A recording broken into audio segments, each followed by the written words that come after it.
Right now, invisible particles are tearing through your body at nearly the speed of light. On Earth, our atmosphere and magnetic field stop most of them. In deep space, nothing does. Every second beyond Earth's protection, charged particles from exploded stars and violent solar eruptions pierce through spacecraft walls and slice through your DNA like bullets through paper. NASA discovered that astronauts on the International Space Station absorb radiation equivalent to roughly 10 chest X-rays every single day. And the station still sits within Earth's protective magnetic embrace. Venture beyond this shield into true deep space, and the exposure increases several-fold. Scientists have now calculated the exact timeline of human destruction from cumulative radiation, and the numbers reveal a terrifying truth about our cosmic limitations. If you are ready to discover why the universe itself forbids human expansion, hit that like button and subscribe. Now, settle in. Get yourself comfortable. Let's begin.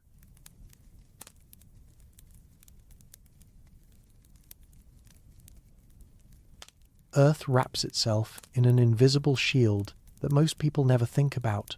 This magnetic cocoon extends roughly 65,000 kilometers into space, deflecting the majority of charged particles streaming from the sun and beyond. The atmosphere adds another layer of protection, absorbing and scattering radiation that penetrates the magnetic field. Together, these barriers reduce your annual radiation exposure to roughly 3 millisieverts.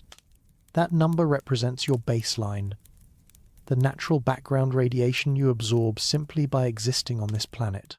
3 millisieverts per year. Remember that figure. It will become increasingly horrifying as we venture outward. The magnetosphere operates like an enormous invisible funnel, channeling dangerous particles toward the polar regions where they create the auroras. Without this deflection system, the surface of Earth would be bathed in radiation levels incompatible with complex life. The magnetic field has protected our planet for billions of years, allowing evolution to produce organisms that never needed to develop resistance to cosmic radiation. This is the environment that shaped human biology. Our cells, our DNA repair mechanisms, our cancer suppression systems, all evolved under the assumption of minimal radiation exposure. We are creatures of a sheltered world. Biological machines optimized for conditions that exist almost nowhere else in the known universe. Now, consider what happens when you leave. The International Space Station orbits at approximately 400 kilometers altitude, still well within Earth's magnetic embrace. The station circles the planet every 90 minutes, passing through regions where the magnetic field offers more or less protection. Astronauts there experience radiation levels roughly 50 to 70 times higher than people on the ground. They accumulate between 150 and 200 millisieverts per year. This elevated exposure occurs despite the station remaining firmly inside Earth's protective magnetic envelope. The magnetosphere is not a perfect shield. High-energy particles still penetrate. The South Atlantic anomaly, a region where the magnetic field dips closer to Earth's surface, exposes station crews to elevated radiation during each orbital pass. Astronauts report seeing flashes of light when they close their eyes in this region, caused by cosmic ray particles striking their retinas and triggering false signals in their optic nerves. Even in low Earth orbit, protected by the magnetosphere, astronauts accumulate measurable biological damage. Studies of long-duration station crews show increased chromosome aberrations, elevated biomarkers of oxidative stress, and changes in gene expression patterns associated with radiation exposure. These effects are detectable after missions lasting only 6 months. But even this dramatic increase represents a gentle introduction to what awaits beyond. Step outside the magnetosphere, and everything changes. Deep space begins, where Earth's magnetic field fades into irrelevance, roughly beyond the orbit of the Moon. The transition is not sharp. The magnetosphere has a complex shape, compressed on the sunward side and stretched into a long tail on the night side.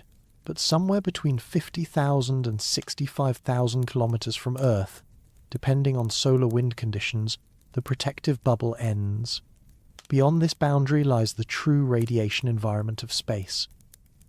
It is nothing like what humans evolved to tolerate. It is nothing like what our bodies can withstand indefinitely. It is an invisible ocean of energetic particles that fills the entire solar system and extends throughout the galaxy.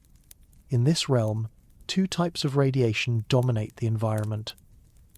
Understanding them reveals why cumulative exposure, not any single event, determines how long humans can survive. Galactic cosmic rays represent the first and more insidious threat. These particles originate from supernovae and other violent cosmic events occurring throughout the Milky Way and beyond. When massive stars explode at the end of their lives, they accelerate atomic nuclei to tremendous velocities. These particles then wander through interstellar space for millions of years, bouncing off magnetic field irregularities, gradually losing energy but never stopping entirely. The galactic cosmic ray flux at Earth's orbit consists primarily of protons, roughly 87% by number. Helium nuclei make up another 12%, but the remaining 1% deserves special attention. These are heavy ions, the nuclei of elements like carbon, oxygen, silicon, and iron, stripped of their electrons and accelerated to significant fractions of the speed of light. Heavy ions carry enormous kinetic energy. A single iron nucleus in the galactic cosmic ray flux can carry as much energy as a fast-pitched baseball, concentrated into a particle smaller than an atom. When such a particle strikes biological tissue, it does not simply nudge molecules aside. It tears through them, leaving a trail of destruction that extends far beyond its physical path. The flux of galactic cosmic rays remains relatively constant over human timescales. You cannot hide from them. You cannot wait them out. Every second you spend in deep space, these particles pass through your body in predictable numbers. Scientists measure this flux carefully using instruments on spacecraft, high-altitude balloons, and space station experiments. In interplanetary space, galactic cosmic rays deliver approximately 400 to 900 millisieverts per year depending on solar activity. The Sun's magnetic field provides some modulation. During solar maximum, when the Sun is most active, its expanded magnetic field deflects more galactic cosmic rays, reducing the flux at Earth's orbit. During solar minimum, when solar activity wanes, galactic cosmic ray intensity increases. This solar modulation offers a cruel choice for mission planners. Launch during solar maximum, and you face reduced galactic cosmic ray exposure, but increased risk from solar particle events. Launch during solar minimum, and you face the opposite trade-off. There is no safe window. There is only a choice between different types of danger, but these numbers describe average conditions. They do not capture the true horror of what these particles do when they strike biological tissue. That comes later. For now, understand that galactic cosmic rays deliver a baseline radiation dose that accumulates continuously, day after day, month after month, with no possibility of escape. The word accumulates deserves emphasis. Radiation dose is not like a sunburn that heals over time. It is not like fatigue that rest can cure. Each millisievert represents permanent damage to cells and DNA. Some of that damage gets repaired. Much of it does not. The body keeps a running tally whether you want it to or not. Solar particle events represent the second major radiation source. These eruptions occur when the Sun releases massive bursts of protons and other charged particles during solar flares and coronal mass ejections. Unlike galactic cosmic rays, solar particle events are episodic and unpredictable. Some years pass with minimal activity. Other years bring dozens of significant events. The Sun operates on an approximately 11-year activity cycle. During solar maximum, sunspots proliferate, magnetic field lines become tangled and stressed, and explosive releases become more frequent. A major coronal mass ejection can hurl billions of tons of charged particles into space at speeds exceeding 2,000 kilometers per second. When these particles reach Earth's orbit, typically 1 to 3 days after the eruption, they wash over anything in their path. Earth's magnetosphere deflects most of them toward the poles. Spacecraft in low Earth orbit receive elevated but survivable doses, but anything beyond the magnetosphere takes the full impact. During a major solar particle event, radiation levels in unshielded deep space can spike to lethal doses within hours. The Halloween storms of 2003 would have delivered approximately 2,000 millisieverts to an unprotected astronaut in interplanetary space, enough to cause acute radiation syndrome. Symptoms would include nausea, vomiting, fatigue, and declining blood cell counts. Recovery would be possible, but uncertain. The Carrington event of 1859 remains the most powerful solar storm ever recorded. Telegraph systems failed worldwide. Operators received electrical shocks. Auroras appeared as far south as the Caribbean. Scientists estimate it would have delivered roughly 10,000 millisieverts to anyone caught outside Earth's protection. A dose fatal within days. Death would come from catastrophic damage to bone marrow and the gastrointestinal tract, the body's most radiation-sensitive tissues. These extreme events capture public attention because they threaten immediate death. Mission planners designed storm shelters and warning systems specifically to address solar particle events. The warning time between detection and particle arrival ranges from 15 minutes to several hours depending on particle velocity. With adequate shielding and sufficient warning time, astronauts can survive individual storms. This leads many people to assume that solar radiation represents the primary barrier to deep space exploration. Solve the storm shelter problem, they think, and humans can venture anywhere. They are wrong. Solar particle events, despite their dramatic danger, represent an engineering problem with engineering solutions. Build a small, heavily shielded compartment. Monitor solar activity. Retreat to shelter when warnings arrive. The problem is difficult but solvable. Crews can survive individual events and continue their missions. Galactic cosmic rays represent a physics problem with no current solution. They arrive continuously from all directions. They pass through virtually any practical shielding thickness. There is no shelter that works. There is no warning that matters. There is only the patient accumulation of dose, hour after hour, day after day, month after month, and the cumulative dose from galactic cosmic rays is what ultimately determines how long any human can survive beyond Earth. NASA established career radiation exposure limits decades ago, based on calculations of cancer risk.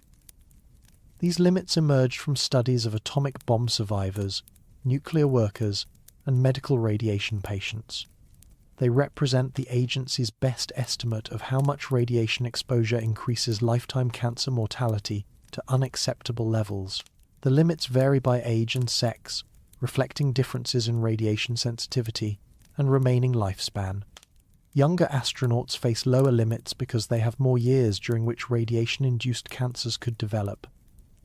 Female astronauts face lower limits because breast and ovarian tissues show elevated radiosensitivity. But all the limits cluster around 1,000 millisieverts over an entire career.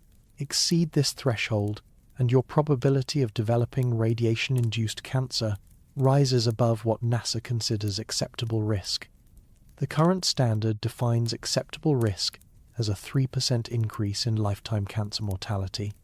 This means that an astronaut who reaches their career limit faces 3 additional chances in 100 of dying from cancer, compared to an otherwise identical person who never flew in space. The agency has debated raising these limits, acknowledging that deep space exploration requires accepting higher risks.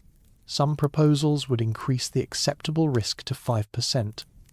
Others would abandon fixed limits entirely in favor of informed consent, letting astronauts accept whatever risks they choose. But biology does not negotiate. Raising administrative limits does not change what radiation does to human tissue. An astronaut who accepts twice the current limit does not become twice as radiation resistant. They simply agree to accept twice the consequences. Consider what these numbers mean for deep space missions. A journey to Mars takes approximately 9 months each way under current propulsion technologies. The precise transit time depends on launch window selection, trajectory optimization, and propulsion system performance. But 7 to 9 months represents a reasonable planning figure for chemical propulsion. Astronauts would spend roughly 540 days in transit, plus time on the Martian surface. During the transit phases, they would be fully exposed to the interplanetary radiation environment. Galactic cosmic rays alone would deliver between 300 to 900 millisieverts during the 18-month journey, depending on solar cycle timing and shielding effectiveness. This estimate comes from measurements made by the Radiation Assessment Detector aboard the Curiosity rover during its transit to Mars in 2011 and 2012. Add the time on Mars, where the thin atmosphere provides minimal protection and cumulative exposure approaches or exceeds NASA's career limits from a single mission. The Martian atmosphere is less than 1% as dense as Earth's. It provides roughly 1/4 the shielding effectiveness of Earth's atmosphere. Surface radiation doses average 230 to 270 millisieverts per year. Factor in solar particle events, which would likely occur during such a lengthy mission, and the numbers climb further. A crew departing during solar minimum would face elevated galactic cosmic ray flux. A crew departing during solar maximum would face frequent solar particle events. Neither option offers safety. Both options lead toward the same career limit threshold. The first humans to walk on Mars will almost certainly exhaust their career radiation allowance in a single trip. They will have no margin for future space travel. Their bodies will carry permanent damage that increases cancer risk for the rest of their lives. They will return to Earth as radiation casualties who won a race against a biological clock, and Mars represents the easiest deep space destination. Missions to the asteroid belt, to Jupiter's moons, to the outer solar system would require years of transit time. The main asteroid belt lies between the orbits of Mars and Jupiter, roughly 2 to 4 times Earth's distance from the Sun. A round-trip mission to a main belt asteroid would require 2 to 3 years of transit time using chemical propulsion. Jupiter orbits at 5 times Earth's distance from the Sun. A mission to Europa or Ganymede would require 5 to 7 years of round-trip transit. The radiation environment near Jupiter adds further complications. Jupiter possesses the most powerful magnetic field in the solar system, trapping charged particles in intense radiation belts that would kill unprotected astronauts within minutes. Each additional month in deep space adds more radiation dose to the running total. The mathematics is simple and unforgiving. More time in space means more radiation absorbed. Higher dose rates mean faster accumulation. You can reduce one factor or the other, but you cannot eliminate either entirely. Every improvement in one variable merely shifts the constraint to another. Double your shielding effectiveness, and you halve the dose rate, but you double the mass you must launch from Earth. Halve the transit time, and you reduce total exposure, but you must develop propulsion systems far beyond current capabilities. The fundamental trade-off remains regardless of engineering cleverness. This brings us to the real limit that governs human survival in deep space. Every proposed mission to every proposed destination faces the same fundamental constraint.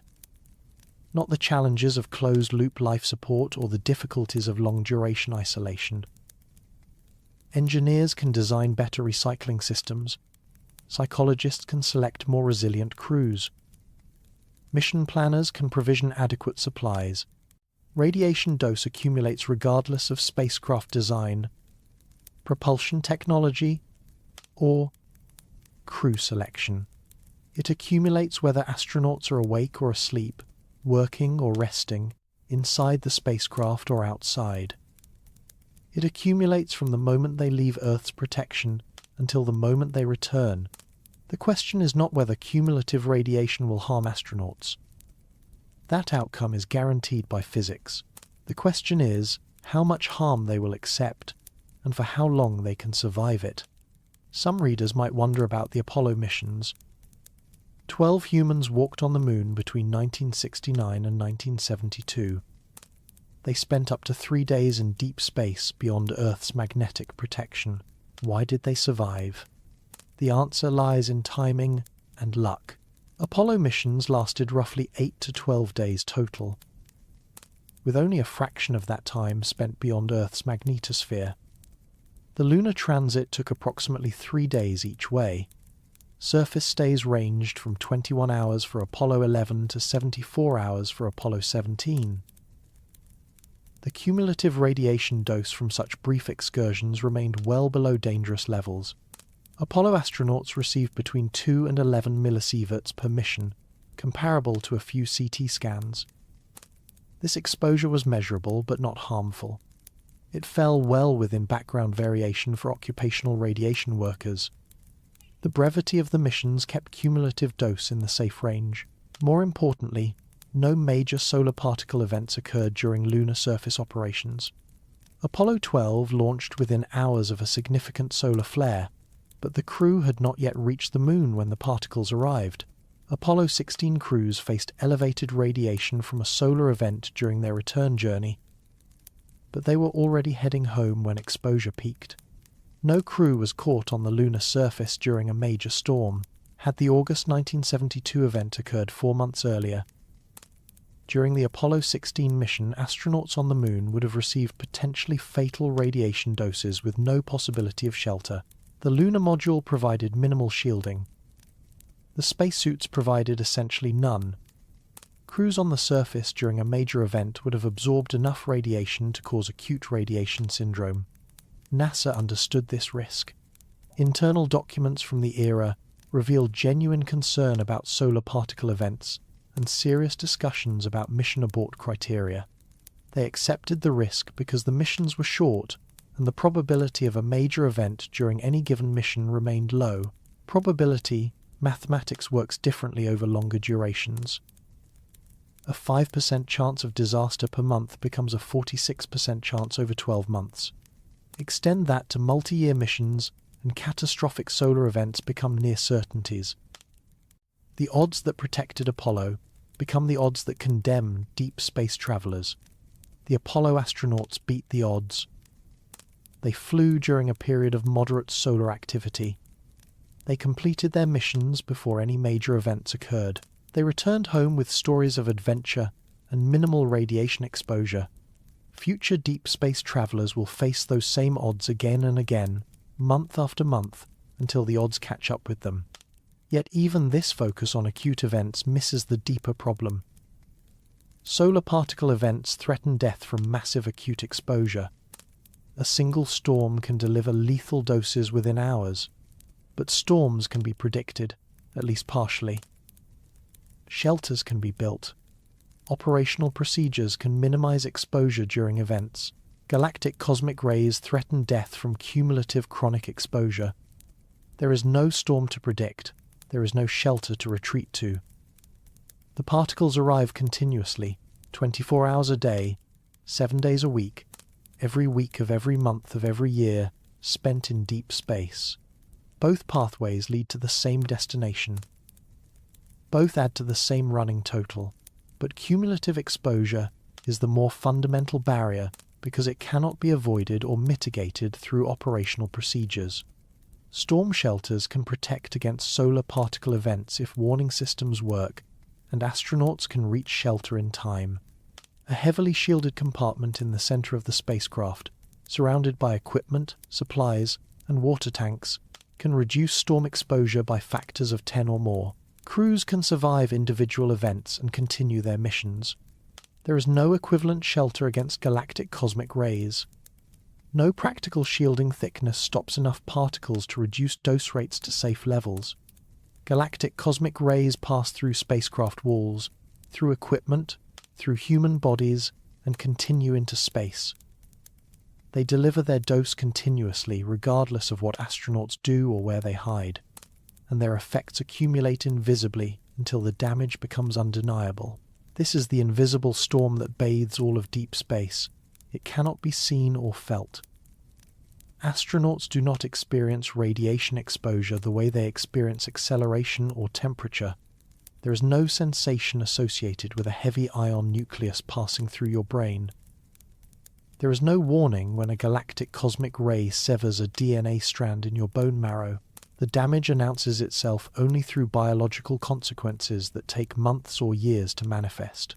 Chromosome aberrations increase gradually.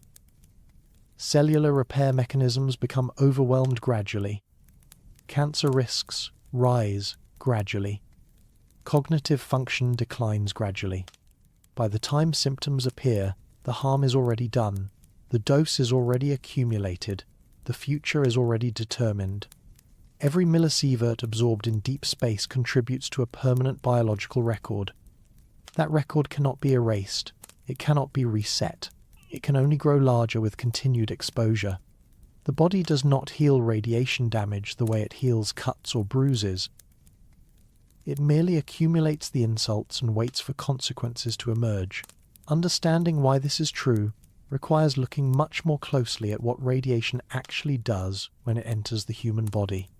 The mechanisms of destruction operate at scales far too small to observe directly, but far too significant to ignore. Individual particles trace paths through tissue that determine cellular fates. Individual DNA breaks trigger cascades that determine organ function. Individual mutations determine whether cells live or die or transform into something worse. The next section will examine these mechanisms in detail. But the fundamental point is already clear. Cumulative radiation dose represents the governing constraint on human survival in deep space. Everything else, the engineering challenges, the physiological adaptations, the psychological resilience, operates within the boundaries set by radiation exposure. Solve every other problem perfectly, and radiation still sets the limit. The invisible storm waits for anyone who ventures beyond Earth's protective embrace. It waits patiently because it has all the time in the universe. It waits silently because particles make no sound. It waits inevitably because there is nowhere in deep space that it does not reach. The question is not whether humans can survive this storm. The question is for how long, and answering that question requires understanding exactly what happens when cosmic radiation meets human biology. A galactic cosmic ray enters your body at roughly 90% the speed of light. In the time it takes you to blink, that particle has already passed completely through you and continued into space. The transit takes less than a nanosecond, a duration so brief that no human sense could possibly register it. But in that instant, the particle leaves behind a trail of devastation at the molecular level that can persist for decades. The particle itself feels nothing. It is an atomic nucleus, a collection of protons and neutrons bound together by forces incomprehensibly stronger than anything holding your body together. Your flesh presents no meaningful resistance. The particle passes through skin, muscle, bone, and organ as easily as a bullet passes through fog. It exits your body having lost only a tiny fraction of its energy, continuing onward into space, where it may travel for millions of additional years before encountering another obstacle. But the energy it deposited during that nanosecond transit does not disappear. It spreads outward from the particle's path, breaking molecular bonds, stripping electrons from atoms, creating a microscopic cylinder of destruction that extends from entry wound to exit wound. Every molecule along that path is affected. Many are destroyed entirely. Understanding this destruction requires understanding what radiation actually is and how it interacts with biological tissue. Radiation describes energy that travels through space in the form of particles or electromagnetic waves. The word covers an enormous range of phenomena, from harmless radio waves to deadly gamma rays, from slow-moving alpha particles to relativistic heavy ions. What matters for deep space survival is ionizing radiation, energy packets powerful enough to strip electrons from atoms they encounter. The radiation relevant to deep space survival consists primarily of charged particles. Protons make up the majority of both galactic cosmic rays and solar particle events. Electrons appear in solar wind and radiation belt environments. Heavy ions, though rare, carry disproportionate biological significance. All of these particles move at velocities approaching light speed when they originate from cosmic sources. They carry enormous kinetic energy, measured in millions or billions of electron volts per nucleon. When these particles encounter matter, they transfer that energy through ionization. A charged particle passing near an atom exerts electromagnetic force on the atom's electrons. If the force is strong enough, electrons are stripped away entirely, leaving behind positively charged ions. This process repeats thousands or millions of times along the particle's path, creating a track of ionization through whatever material the particle traverses. In non-living matter, ionization causes relatively simple effects. Metals may become slightly radioactive, plastics may become brittle, electronics may malfunction as ionization disrupts semiconductor behavior. These effects are manageable through material selection and redundant system design. In living tissue, ionization triggers cascading consequences that the body struggles to contain. A single proton traveling through human tissue creates a narrow track of ionization along its path. The track diameter measures roughly 10 nanometers, smaller than most cellular organelles. Each ionization event damages or destroys molecules in its immediate vicinity. Water molecules, which comprise roughly 70% of human tissue by mass, are particularly vulnerable. When ionizing radiation strikes water, it produces highly reactive molecular fragments called free radicals. Hydroxyl radicals are especially dangerous. They survive for only microseconds, but during that time they attack whatever molecules they encounter, causing oxidative damage that can spread far beyond the original ionization track. Proteins unfold or cross-link when free radicals attack their amino acid chains. The precise three-dimensional shapes that give proteins their function are disrupted. Enzymes lose catalytic activity. Structural proteins lose mechanical strength. Receptor proteins fail to recognize their targets. Lipid membranes develop holes when free radicals attack the fatty acid chains that form cellular boundaries. The plasma membrane that separates cell interior from exterior becomes leaky. Mitochondrial membranes that maintain the electrochemical gradients powering cellular energy production become compromised. Nuclear membranes that protect genetic material from cytoplasmic enzymes become porous. Most importantly, DNA strands break.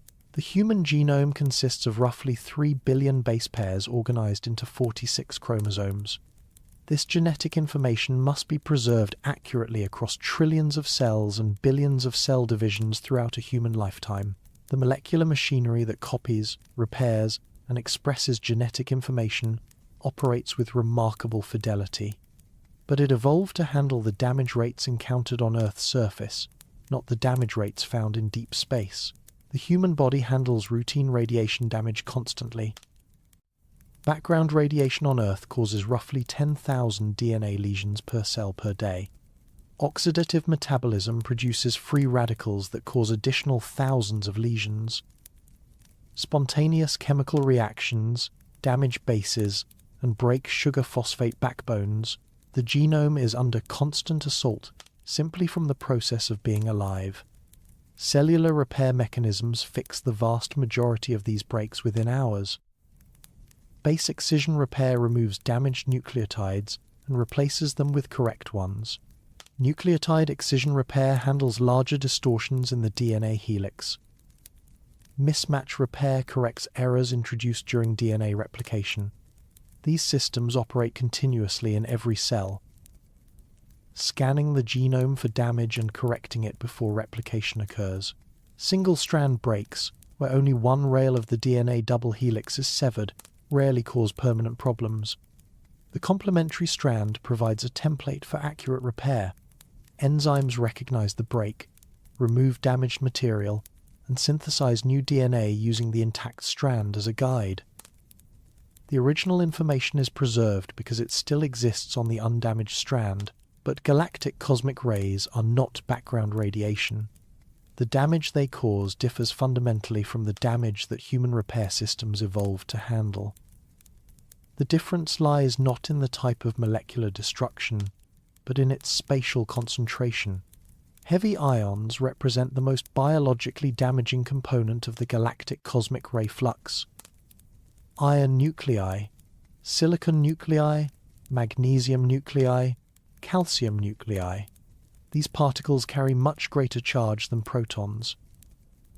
An iron nucleus contains 26 protons compared to the single proton in hydrogen. This greater charge means greater electromagnetic interaction with atoms along the particle's path. Their ionization tracks are not narrow. They are highways of destruction that span multiple micrometers.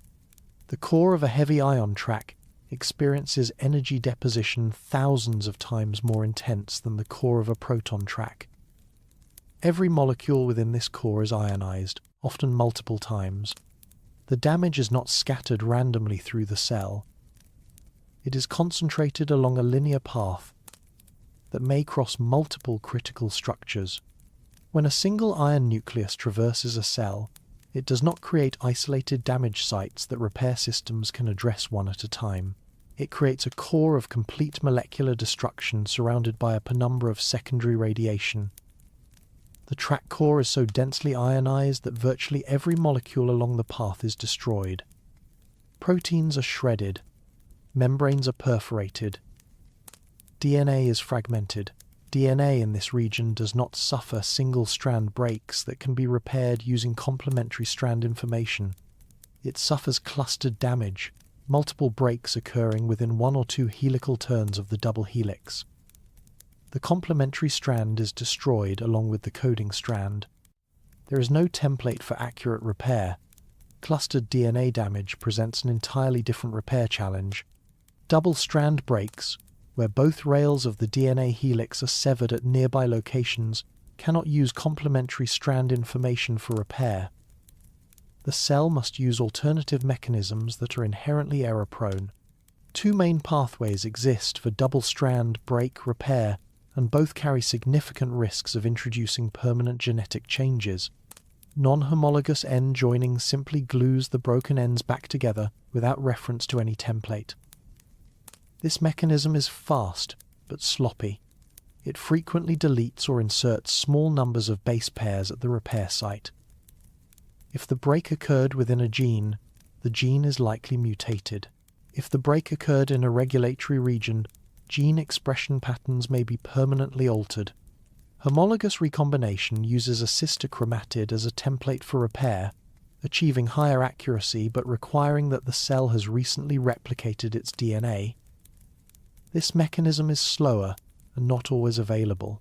When it fails, cells fall back on non-homologous end, joining with its attendant error rate. When multiple double-strand breaks occur in close proximity, as happens throughout a heavy ion track, repair becomes even more problematic. The ends of different breaks can be joined incorrectly. A break on chromosome 1 might be joined to a break on chromosome 7. This creates chromosomal translocations where genetic material from different chromosomes becomes fused together. These translocations are not hypothetical possibilities. They are observed directly in astronaut blood samples. Researchers can examine lymphocytes from astronauts before and after missions and count the chromosomal abnormalities. The numbers increase predictably with mission duration. Translocations, inversions, deletions, all the signatures of error-prone double-strand break repair accumulate in the genomes of everyone who ventures into space. These repair errors are permanent. Unlike the original radiation damage, which represents broken molecular structures, repair errors represent altered information. The sequence of base pairs has changed. The arrangement of chromosomes has changed. Cell division copies these changes faithfully to daughter cells. The errors persist through every subsequent generation of cells derived from the original damaged cell. Repair errors can activate oncogenes, the genes whose uncontrolled expression promotes cancer. They can deactivate tumor suppressor genes, the genes whose normal function prevents uncontrolled cell division. They can cause cell death if critical genes are disrupted beyond function. Or, perhaps worst of all, they can cause cells to survive with genomic instability that increases error rates in subsequent generations of daughter cells. Genomic instability represents a particularly insidious consequence of heavy ion damage. A cell that survives radiation exposure with unrepaired or misrepaired DNA may function adequately for years, but its descendants show elevated mutation rates even without additional radiation exposure. The damage creates a legacy of genetic fragility that persists long after the original exposure ends. This brings us to why cumulative radiation dose matters so profoundly. Every heavy ion that traverses your body leaves permanent damage. The particle itself is gone in less than a nanosecond, but the molecular destruction it caused persists. Some cells die immediately, their damage too severe for continued function. Others accumulate mutations that alter their behavior subtly. Still others survive with chromosomal abnormalities that may not manifest as disease for years or decades. The damage does not heal between exposures, it adds up. Consider what this means for a deep space mission. On day 1, a heavy ion crosses through your liver. The cells along its path suffer clustered damage. Most die. A few survive with chromosomal translocations. On day 2, another heavy ion crosses through your lung. More cells die. More cells survive with mutations. On day 3, day 4, day 100, day 500, the process continues. Each day brings new damage. The body attempts repairs, but error-prone repair mechanisms introduce new mutations with each attempt. The cumulative burden of genetic damage grows steadily larger. Cells that escaped damage on previous days eventually receive their own heavy ion strikes. No tissue is spared, no organ system is exempt. Scientists have measured these effects in astronauts returning from space station missions. Chromosome aberrations increase with mission duration. The relationship is linear and consistent across multiple studies. More time in space equals more chromosomal damage. The slope of this relationship tells us approximately how fast genetic damage accumulates in the space radiation environment. The damage persists for years after return to Earth. Though some aberrations decline over time as damaged cells are replaced by cell division. Blood cells, which are continuously produced from stem cells in bone marrow, gradually recover their normal chromosome patterns as damaged lymphocytes die and are replaced. But other tissues with slower turnover retain radiation damage much longer. Neurons, which do not divide in adults, retain damage indefinitely. NASA researchers have found that astronauts accumulate approximately 14 additional chromosome aberrations per 100 cells per year in low Earth orbit. This baseline rate reflects the radiation environment inside Earth's magnetosphere, where the flux is lower and heavy ions are partially deflected. Deep space exposure would multiply this rate significantly. The galactic cosmic ray flux beyond Earth's magnetic field is higher. The proportion of heavy ions is greater. The biological effectiveness of each particle is increased because the magnetosphere no longer filters out the most damaging components. Estimates suggest aberration rates 3 to 10 times higher than low Earth orbit values. But chromosomal aberrations represent only one category of damage. They are relatively easy to measure, which is why they receive so much attention in astronaut studies. Other forms of damage are harder to quantify, but equally important for long-term health. Radiation also affects the cardiovascular system in ways that scientists are only beginning to understand. The heart and blood vessels seem far removed from the genetic damage that dominates discussions of radiation health effects, but mounting evidence suggests that radiation exposure promotes cardiovascular disease through mechanisms distinct from carcinogenesis. Studies of atomic bomb survivors, radiation therapy patients, and astronauts all show elevated cardiovascular disease risk following significant exposure. The effect appears at doses lower than those causing detectable cancer risk increases. It develops over decades following exposure, suggesting chronic progressive damage rather than acute injury. The mechanism appears to involve radiation damage to blood vessel walls.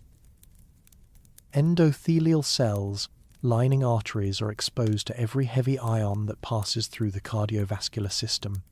Damage to these cells promotes inflammation, attracts immune cells, and initiates the cascade of events that leads to atherosclerotic plaque formation. Radiation may accelerate the same processes that cause heart disease in non-irradiated populations. Apollo astronauts who traveled beyond Earth's magnetosphere show cardiovascular disease mortality rates 4 to 5 times higher than astronauts who remained in low Earth orbit. This finding comes from a very small sample size. Only 24 humans ever traveled beyond the magnetosphere, and mortality follow-up is inevitably limited. Confounding factors cannot be ruled out.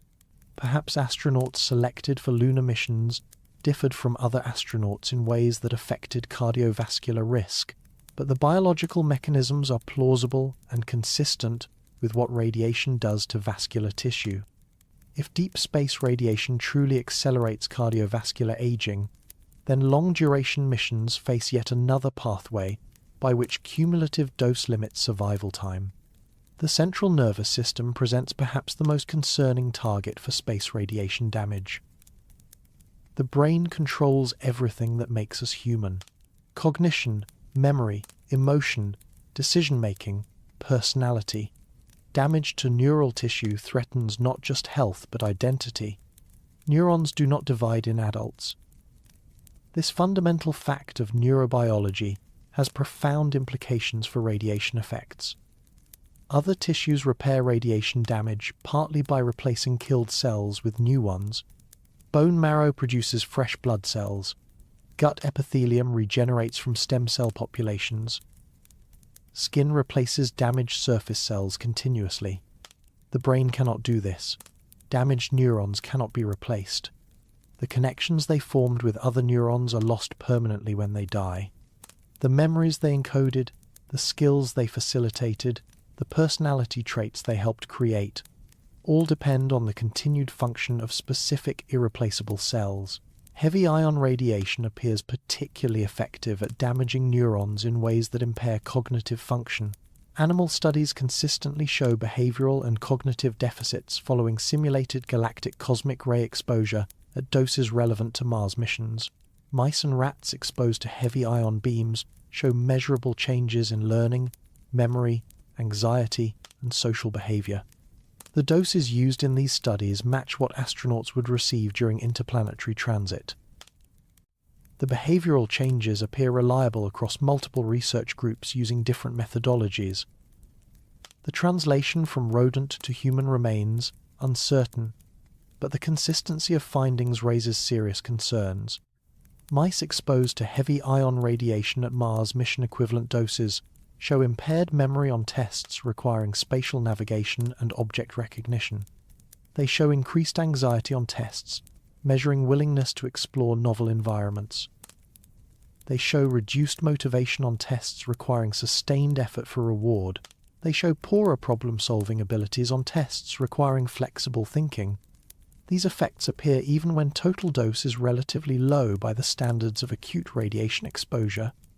The mechanism seems to involve damage to the synaptic connections between neurons rather than outright cell death. Dendrites, the branching projections that receive signals from other neurons, show morphological changes following heavy ion exposure. Dendritic spines, the tiny protrusions where synaptic connections form, become less numerous and less complex. More recently, researchers discovered that heavy ion radiation reduces neurogenesis, the production of new neurons, in brain regions critical for memory formation. The hippocampus, which converts short-term memories into long-term storage, produces new neurons throughout life, in both rodents and humans. This ongoing neurogenesis appears important for certain types of learning and memory. Heavy ion exposure dramatically suppresses hippocampal neurogenesis in animal models. Fewer new neurons are produced. Those that are produced show abnormal migration and integration into existing circuits. The effects persist for months after exposure ends, suggesting permanent impairment of the brain's limited capacity for self-renewal. Heavy ion radiation also promotes neuroinflammation that persists long after exposure ends. Microglia, the brain's resident immune cells, become chronically activated following radiation exposure. They release inflammatory cytokines that damage nearby neurons. They prune synaptic connections more aggressively than normal. The brain enters a state of low-grade chronic inflammation that impairs function even without additional radiation exposure. The brain does not recover from this damage. It adapts as best it can, rerouting functions around damaged areas, compensating for lost capacity with increased effort. But cognitive function remains compromised. The astronaut who returns from a Mars mission is not the same person who left. Their brain has been physically altered by the accumulated passage of thousands of heavy ions through neural tissue. Imagine embarking on a 3-year Mars mission. For 18 months in transit, you accumulate radiation damage to your brain. Perhaps 10,000 heavy ions traverse your skull during this period. Each one leaves its track of destroyed neurons and damaged synapses. Your memory becomes less reliable. Your decision-making slows. Your emotional regulation degrades. You arrive at Mars less capable than when you left. And you face another 18 months of exposure before returning home. The radiation dose you accumulated during transit does not reset when you reach Mars. It continues contributing to cumulative damage throughout your time on the Martian surface and during your return journey. Every heavy ion track that crossed your brain left permanent changes. Every month adds more tracks. The damage accumulates whether you notice it or not. By the time you return to Earth, your cognitive function may have declined measurably from pre-mission baselines. Memory tests show deficits. Reaction times have slowed. Emotional stability has decreased. The mission succeeded, but you paid a permanent neurological price for the accomplishment. This brings us to cancer, the most well-documented consequence of radiation exposure, and the health endpoint that drives regulatory limits on astronaut radiation exposure. Cancer develops when a single cell accumulates enough genetic damage to escape normal growth controls. The transformed cell divides when it should not divide. It ignores signals that should trigger programmed cell death. It invades tissues where it does not belong. It recruits blood vessels to supply its metabolic needs. It spreads to distant sites throughout the body. Radiation causes exactly the type of DNA damage that drives carcinogenesis. Double-strand breaks that are misrepaired create chromosomal rearrangements. Point mutations alter protein function. Deletions remove tumor suppressor genes. Amplifications increase oncogene copy number. Every mechanism by which cancer develops can be initiated by radiation damage. The relationship between radiation dose and cancer risk is well established from decades of epidemiological research. Atomic bomb survivors have been followed for over 70 years, providing detailed information about cancer incidents across a wide range of doses. Radiation workers are monitored throughout their careers, adding data at lower dose levels. Patients receiving radiation therapy are tracked for long-term outcomes, revealing tissue-specific sensitivities. The consensus view is that cancer risk increases linearly with radiation dose, with no threshold below which risk is zero. This linear no-threshold model remains controversial among some researchers who argue that low doses may be less harmful per unit dose than high doses. But regulatory agencies worldwide accept the linear model as the best available basis for radiation protection standards. Under the linear model, every additional millisievert adds a small increment to lifetime cancer probability. For adults, the excess risk is approximately 5% per 1,000 millisieverts. A person who receives 1,000 millisieverts of radiation exposure faces roughly 5 additional chances in 100 of dying from cancer, compared to an unexposed individual. This linear no-threshold model drives regulatory limits and mission planning calculations. It implies that a Mars mission delivering 500 millisieverts increases lifetime cancer risk by roughly 2.5%. That sounds manageable when expressed as a percentage. Most people accept comparable risks from lifestyle choices like smoking or obesity, but the comparison obscures an important distinction. Lifestyle risks can be reversed. A smoker who quits reduces their cancer risk over time. An obese person who loses weight improves their health outcomes. Radiation exposure cannot be reversed. The DNA damage is permanent. The mutations persist in surviving cells. The elevated cancer risk remains for life. The astronaut who completes a Mars mission carries elevated cancer risk for the rest of their life. They cannot undo the exposure. They cannot repair all the DNA damage their cells sustained. Their cells carry mutations that may or may not manifest as disease. The dice have been loaded against them, and every year that passes represents another roll, and cancer risk does not capture the full picture of radiation harm. Cataracts develop at lower doses than most cancers. Radiation damages the lens of the eye, causing protein aggregation that eventually clouds vision. The lens consists of specialized cells that are never replaced once formed. Damage accumulates throughout life, as new lens fibers are added at the periphery, while old fibers remain in the center. Many astronauts develop cataracts earlier than expected, based on their age and other risk factors. The excess risk appears most clearly for astronauts with longer flight times and higher estimated radiation exposures. Cataracts are surgically treatable, which reduces their significance for overall health. But they represent yet another manifestation of cumulative radiation damage. Immune function degrades following radiation exposure. T cells are particularly radiosensitive, showing reduced counts and altered function following radiation damage. The immune system protects against infections and surveys the body for cancerous cells. Impaired immunity could compound other radiation effects by reducing the body's capacity to destroy transformed cells before they establish tumors.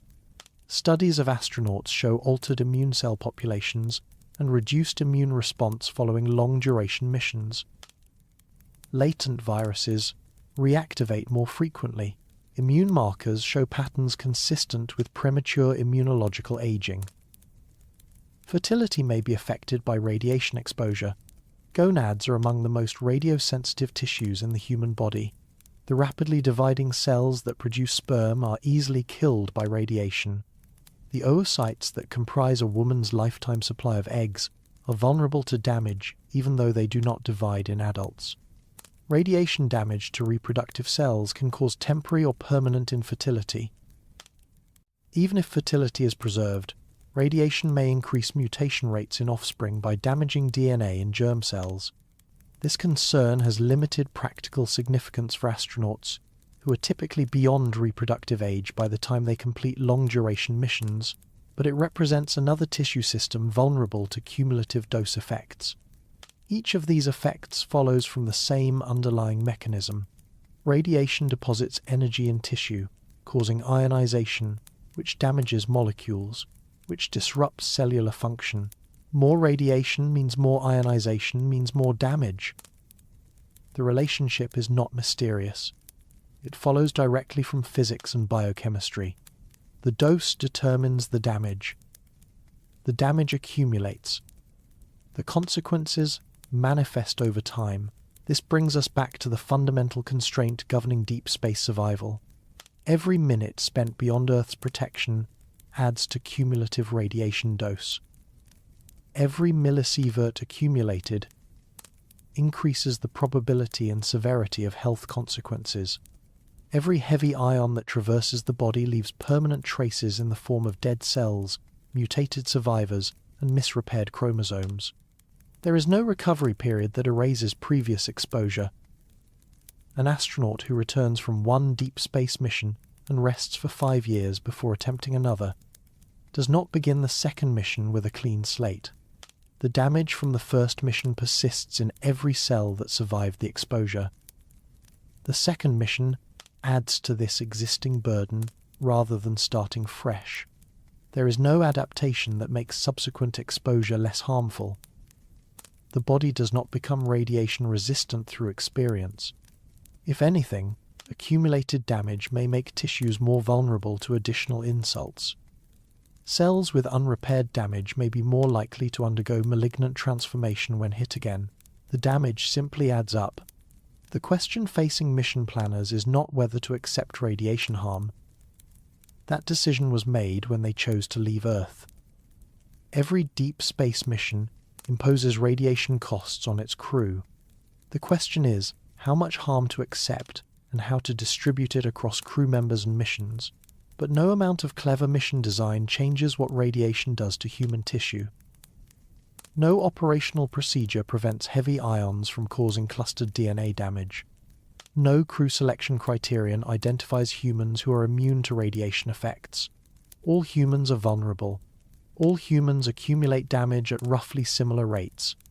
Variation exists in individual radiosensitivity, but no one escapes the fundamental physics of particle interactions in tissue. The biology is clear. The physics is clear.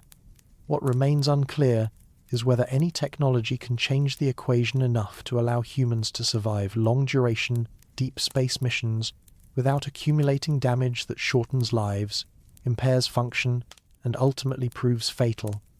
That question leads directly to examining every proposed solution for protecting astronauts from space radiation.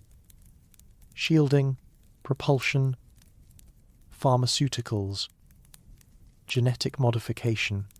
Each approach has been studied extensively. Each faces fundamental limitations that prevent it from solving the cumulative dose problem. As we will see, each solution either fails entirely or reduces dose rates by insufficient margins to change the fundamental conclusion. The mechanisms of destruction operate regardless of human ingenuity. The particles keep coming. The damage keeps accumulating. The body keeps failing to fully repair what radiation breaks. The obvious solution to space radiation is shielding. Put enough material between astronauts and the radiation source, and the particles will be stopped before reaching human tissue. This approach works beautifully for many radiation hazards on Earth. Radiologists stand behind lead screens when operating X-ray machines. Nuclear plant workers shelter behind concrete walls meters thick. Hospital patients receive radiation therapy through carefully shaped beams that spare healthy tissue by simple geometric blocking. Surely some material configuration can shield against galactic cosmic rays. The physics says otherwise. And understanding why reveals one of the most frustrating constraints facing deep space exploration. Galactic cosmic rays are not X-rays or gamma rays. The distinction matters enormously for shielding effectiveness. X-rays and gamma rays are electromagnetic radiation, massless photons that interact with matter through well-understood processes. When a photon encounters an atom, it may be absorbed entirely, transferring all its energy to an electron, or it may scatter, changing direction while losing some energy. Either way, the photon is gone. It does not produce new photons traveling in different directions. Dense materials like lead are excellent photon absorbers because their tightly packed atoms present many opportunities for these interactions. Galactic cosmic rays are massive charged particles traveling at relativistic velocities. They consist of atomic nuclei, from single protons to iron nuclei containing 26 protons and roughly 30 neutrons. These particles carry mass and momentum in addition to kinetic energy. When they encounter matter, they do not simply disappear. They interact with atomic nuclei in the shielding material through processes governed by nuclear physics rather than atomic physics. The interaction that dominates shielding effectiveness is called nuclear fragmentation. When a high-energy heavy ion collides with an atomic nucleus in shielding material, both nuclei can shatter into smaller fragments. The collision does not absorb the incoming particle cleanly. It converts one dangerous particle into multiple dangerous particles traveling in various directions. Consider what happens when an iron nucleus in a galactic cosmic ray strikes an aluminum nucleus in spacecraft hull material. The iron nucleus carries 56 nucleons bound together by strong nuclear forces. The aluminum nucleus carries 27 nucleons similarly bound. When these nuclei collide at a significant fraction of light speed, the binding forces are overwhelmed. Both nuclei fragment. The fragments spray outward with high energy. Some are neutrons, which carry no charge and therefore pass through matter easily. Others are protons, which behave like lower energy versions of the original cosmic ray. Still others are lighter ions like helium nuclei, lithium nuclei, beryllium nuclei. Each fragment can cause its own biological damage if it reaches human tissue. This secondary radiation problem creates a counterintuitive result. Thin shielding can actually increase radiation dose to astronauts rather than decrease it. The material stops some primary particles, but generates secondary particles that would not otherwise exist.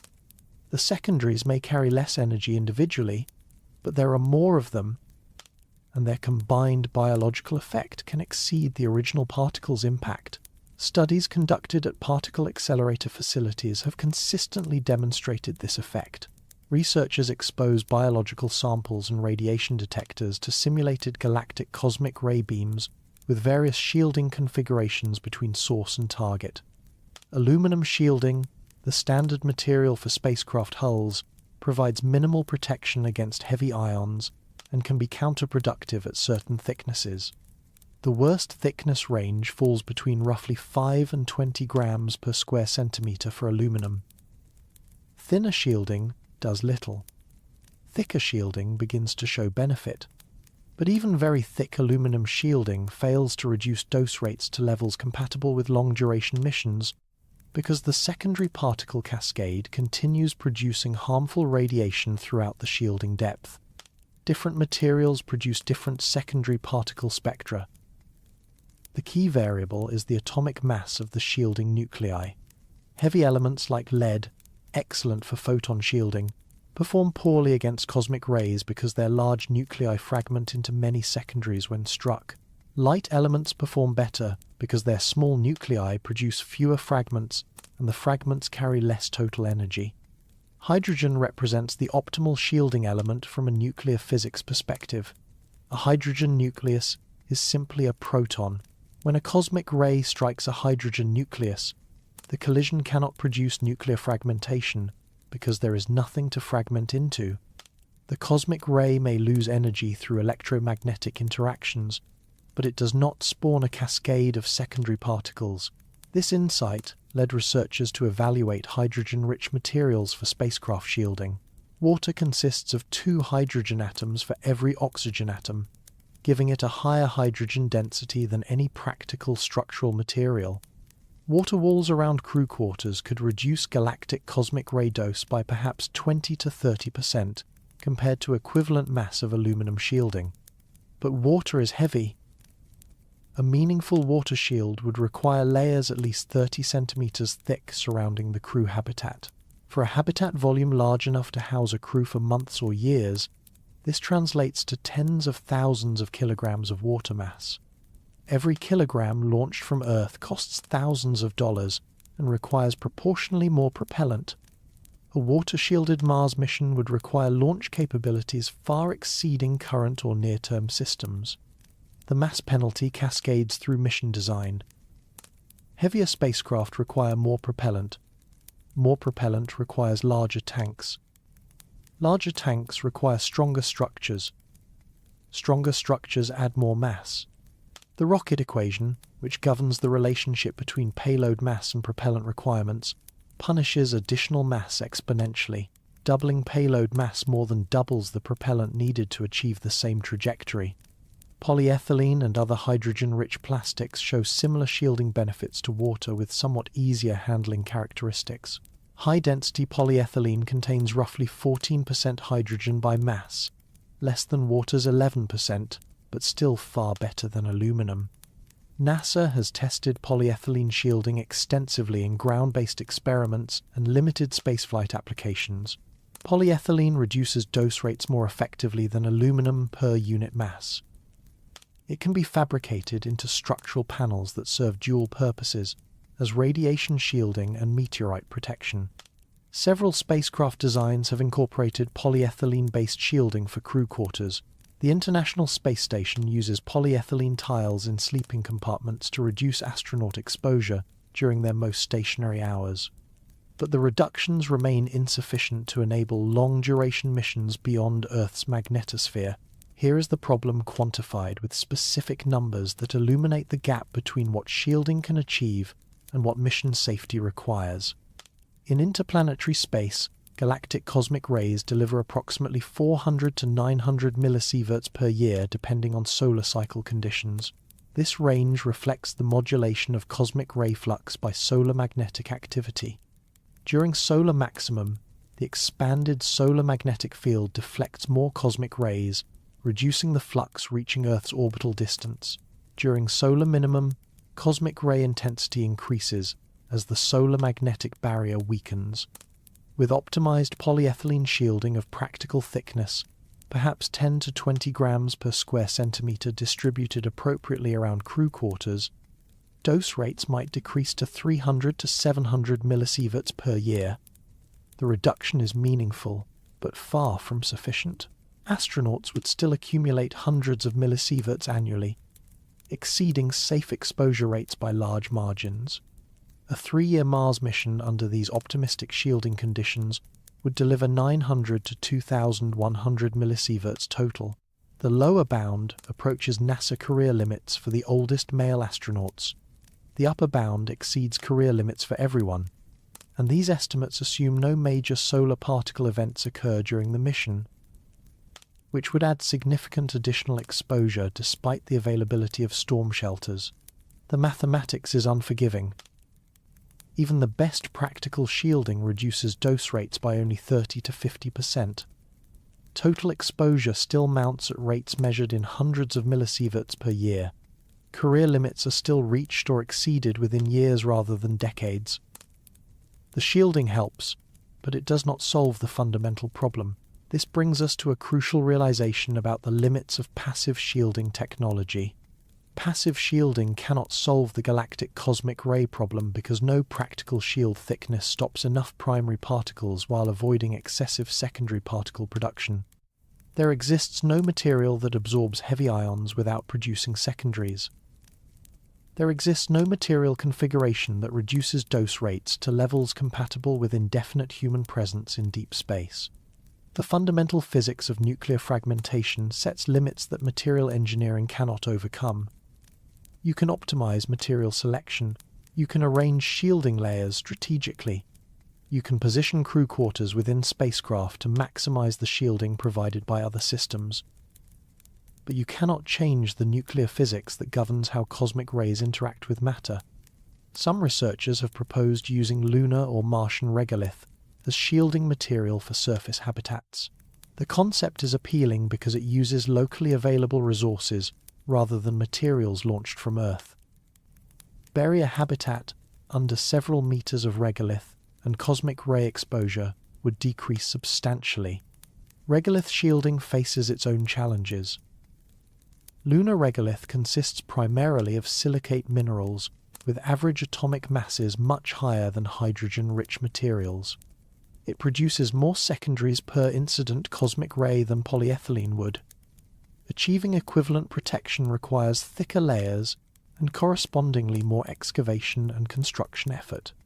Mars atmospheric shielding provides roughly 1/4 the protection of Earth's atmosphere. The Martian surface receives less radiation than free space, but still far more than Earth's surface. Burying habitats under Martian regolith could reduce exposure further, but the engineering requirements for excavating and constructing such shelters remain formidable. Neither approach addresses the transit radiation problem. Astronauts must still travel between Earth and their destination through unshielded interplanetary space. Surface shielding protects them after arrival, but does nothing during the months of transit that constitute the majority of mission radiation exposure. Some researchers have proposed active magnetic shielding systems that would deflect charged particles before they reach the spacecraft. This approach mimics Earth's magnetosphere, creating an artificial magnetic cocoon around the habitat. Rather than absorbing cosmic rays and dealing with secondary particles, magnetic shielding would deflect primaries away from the protected volume entirely. The concept is elegant.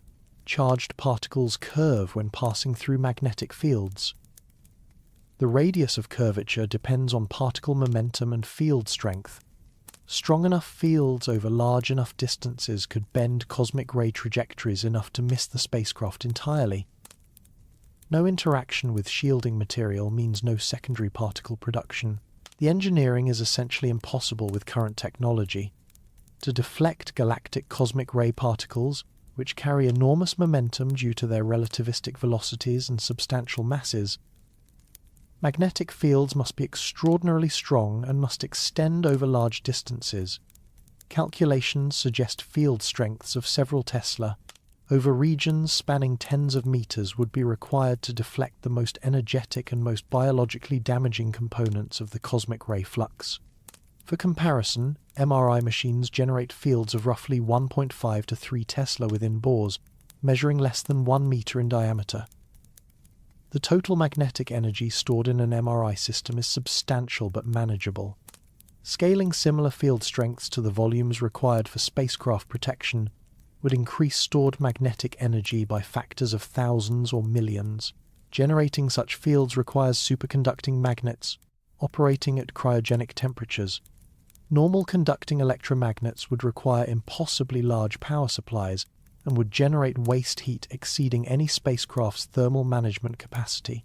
Only superconductors, which carry current without resistance, can sustain the required field strengths for extended periods. But superconducting magnets require cooling to temperatures near absolute zero.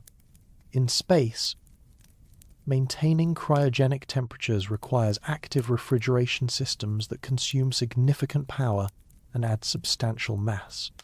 The refrigeration systems must operate continuously for years without maintenance. Any failure that allows the magnets to warm would result in catastrophic quench events where stored magnetic energy converts suddenly to heat. Several magnetic shielding concepts have been studied over the decades.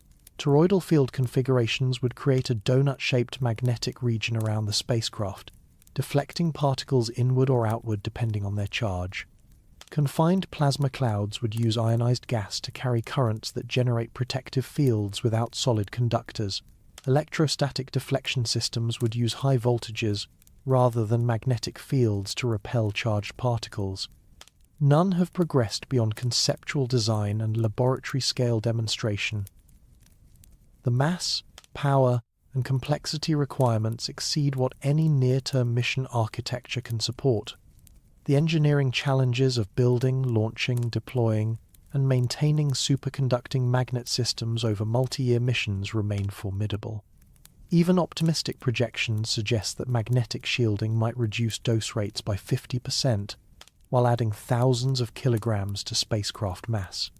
More realistic assessments suggest that practical magnetic systems would provide less protection than equivalent masses of passive shielding, while introducing failure modes that could leave crews completely unprotected. No magnetic shielding system has been tested in space at any meaningful scale. No magnetic shielding system has been demonstrated at relevant scales on Earth. The technology readiness level remains low despite decades of conceptual studies.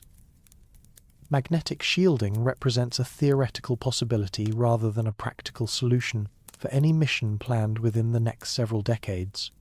Electrostatic shielding faces similar fundamental obstacles. Charged particles can be deflected by electric fields as well as magnetic fields. A spacecraft surrounded by a highly charged shell would repel particles of the same charge sign. Since cosmic rays are predominantly positively charged nuclei, a positively charged spacecraft would deflect them away from the protected volume. The voltages required are staggering. Deflecting relativistic heavy ions requires electric potentials measured in billions of volts. Maintaining such potentials in the space environment, where solar wind plasma constantly bombards surfaces and tends to neutralize charge accumulations, requires continuous power input. The electric fields around such a highly charged spacecraft would create their own hazards for crew members attempting extravehicular activities. No electrostatic shielding system has progressed beyond theoretical analysis. The engineering challenges exceed those facing magnetic approaches without offering superior protection. Electrostatic concepts have largely been abandoned in favor of continued research on magnetic systems and passive material shielding. Pharmaceutical interventions represent a fundamentally different approach to the radiation problem. Rather than blocking particles before they reach tissue, pharmaceutical approaches would reduce the biological damage caused by particles that do reach tissue. If radiation damage cannot be prevented, perhaps it can be mitigated through drugs that protect tissues or enhance repair mechanisms. Radioprotective compounds do exist and have been studied extensively for military and medical applications. The most effective agents are sulfhydryl compounds that scavenge free radicals before they can attack cellular macromolecules. Amifostine, approved for reducing side effects in cancer patients receiving radiation therapy, can reduce radiation damage to healthy tissues by roughly 30% when administered shortly before exposure, but these compounds have significant side effects that preclude long-term use. Amifostine causes nausea, vomiting, and hypotension in many patients. It must be administered within 30 minutes of radiation exposure to be effective, making it useless against the continuous low-dose exposure from galactic cosmic rays. Its protective effect lasts only hours, meaning daily or more frequent dosing would be required for chronic exposure scenarios. Taking radioprotective drugs continuously for a 3-year mission is not feasible with current pharmaceuticals. The side effects would impair crew performance and quality of life.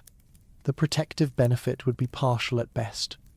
The total exposure would still mount, just slightly more slowly. More promising research focuses on enhancing the body's natural DNA repair mechanisms rather than preventing damage in the first place. Some compounds appear to accelerate repair of double-strand breaks by upregulating key repair enzymes. Others reduce error rates in repair processes by promoting the more accurate homologous recombination pathway over error-prone non-homologous end joining. These approaches show promise in laboratory studies. Mice treated with certain compounds before radiation exposure show fewer chromosome aberrations and better survival rates than untreated animals receiving equivalent doses. Human clinical trials have explored similar compounds for protecting cancer patients from radiation therapy side effects. But mitigation is not prevention. Reducing damage by 30% still leaves 70% of the damage occurring. The running total of exposure still climbs with each passing day in deep space. The mutations still occur with each particle that traverses cell nuclei. The long-term consequences are reduced but not eliminated. Even a highly effective pharmaceutical intervention that halved all radiation damage would only double the time astronauts could spend in deep space before reaching equivalent health outcomes. Career limits would be extended from years to perhaps a decade. Long-duration missions would become somewhat more feasible, but the fundamental constraint would remain. Exposure mounts. Time runs out. The arithmetic changes quantitatively, but not qualitatively. Other pharmaceutical research targets specific organ systems, particularly vulnerable to radiation damage. Anti-inflammatory compounds might reduce the neuroinflammation that causes cognitive deficits following heavy ion exposure. Cardiovascular protective agents might slow the accelerated atherosclerosis observed in irradiated populations. Antioxidants might reduce oxidative stress that persists long after primary radiation damage occurs. Each of these approaches addresses real biological mechanisms that contribute to radiation harm. Each might provide meaningful benefit to astronauts on deep space missions. None changes the fundamental relationship between total exposure and health outcomes. The particles still cause damage. The damage still compounds over time. The consequences still manifest eventually. Genetic modification has been proposed as a more radical intervention. Some organisms possess extraordinary radiation resistance that far exceeds anything found in mammals.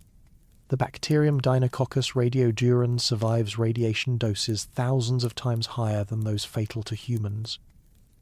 It can reassemble its genome from hundreds of double-strand breaks that would kill any human cell. The mechanisms underlying this remarkable resistance are partially understood. Deinococcus maintains multiple redundant copies of its genome, providing templates for accurate repair even when all copies are damaged. It possesses highly efficient repair enzymes that locate and rejoin broken DNA, ends with exceptional speed and accuracy. It produces specialized proteins that protect DNA from damage during the repair process and prevent chromosome fragmentation. Could humans be engineered with similar capabilities? The scientific barriers to such modification are immense.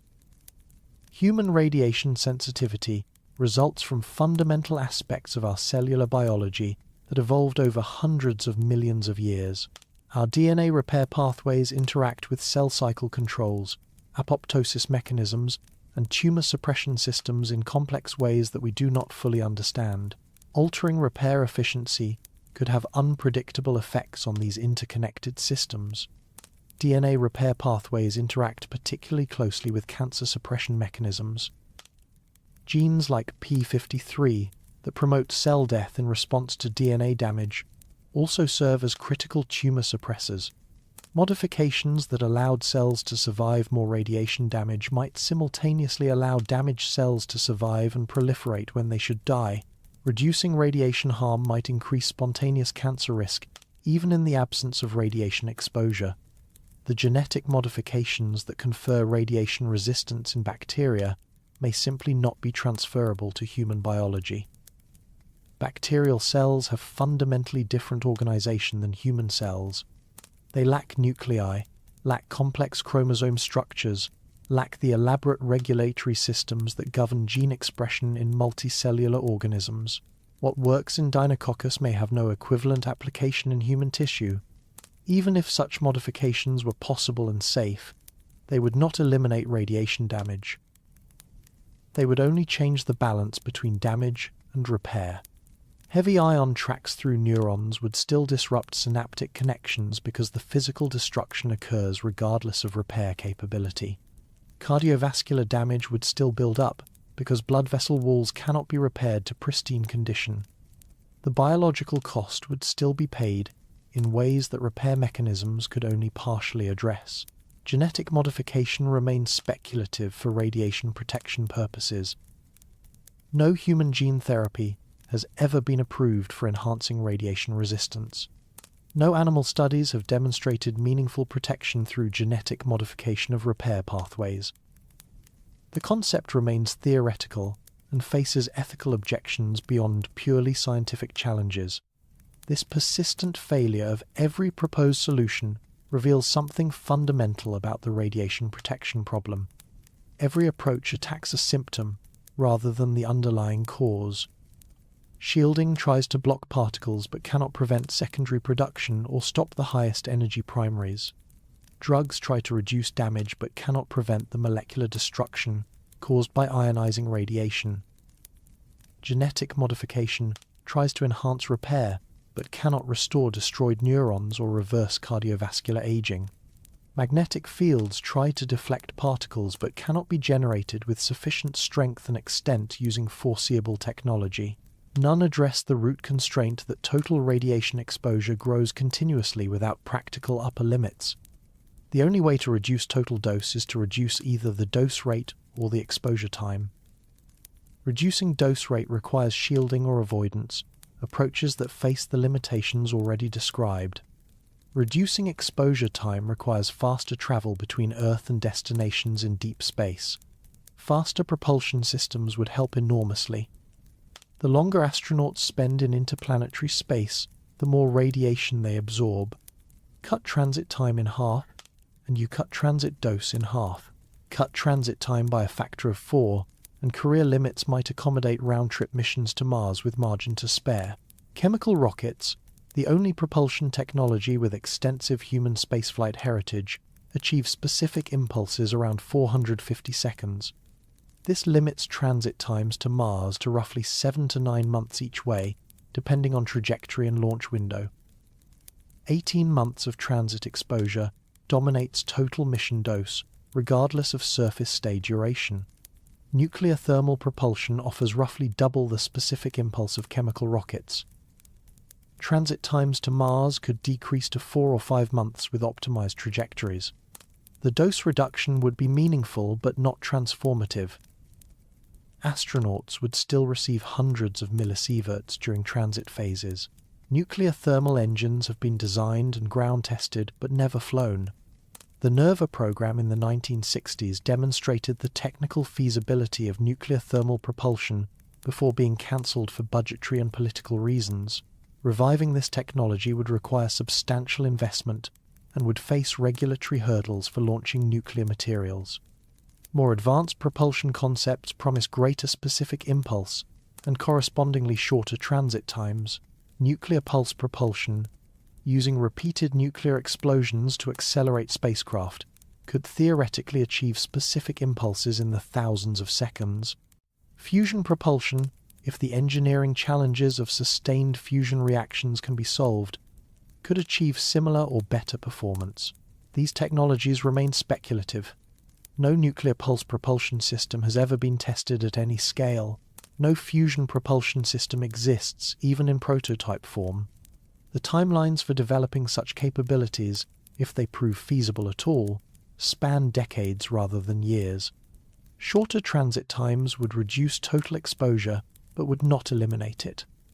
A crew that reaches Mars in 2 months still absorbs 50 to 100 millisieverts during transit.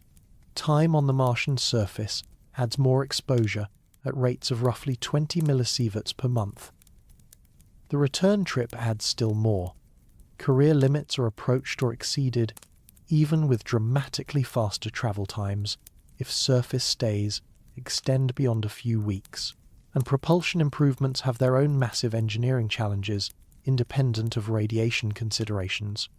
Higher performance propulsion systems require more advanced materials, more sophisticated controls, more challenging testing programs. Each alternative propulsion system trades radiation exposure, time for other technical risks, and development costs. There is no escape from the fundamental trade-off. You can shield more and travel heavier, accepting the mass penalties and launch cost increases that thicker shielding entails. You can travel faster and burn more propellant, if propulsion technology advances sufficiently to enable higher velocities. You can accept more biological risk and push career limits higher, acknowledging that astronauts will face elevated probabilities of cancer, cardiovascular disease, and cognitive decline. But the radiation dose still grows according to physics that engineering cannot change. Every proposed solution reduces the rate of growth or extends the tolerable total. None removes the constraint that total dose ultimately limits mission duration and human survival time in deep space. This brings us back to the central constraint that governs all deep space mission planning. No foreseeable combination of shielding, propulsion, and pharmaceutical protection can enable humans to survive indefinitely in deep space. The galactic cosmic ray flux imposes a baseline dose rate that cannot be reduced below dangerous levels using any technology demonstrated or credibly projected for development within the coming decades. This dose grows continuously, regardless of what countermeasures are employed. It causes progressive, irreversible damage to every organ system in the human body. The damage manifests as elevated cancer risk, accelerated cardiovascular aging, cognitive decline, immune suppression, and reduced fertility. Each consequence follows from the fundamental interaction between ionizing radiation and biological tissue. The shielding paradox is not that we lack adequate materials. Engineers have access to every element in the periodic table and can fabricate materials with precisely controlled compositions and structures. The paradox is that the physics of particle interactions makes adequate shielding impossible with any foreseeable technology. Nuclear fragmentation produces secondaries regardless of material selection. Magnetic fields cannot be generated with sufficient strength regardless of engineering investment. Understanding this constraint allows us to calculate exactly how long humans can survive under various deep space scenarios. Those calculations, grounded in measured dose rates and established biological response relationships, reveal the true boundaries of human presence in the cosmos. The numbers are not encouraging, but they represent physical reality rather than engineering limitations that future innovation might overcome. The mathematics of survival in deep space reduces to a simple equation. Cumulative dose equals dose rate multiplied by time. This relationship governs everything.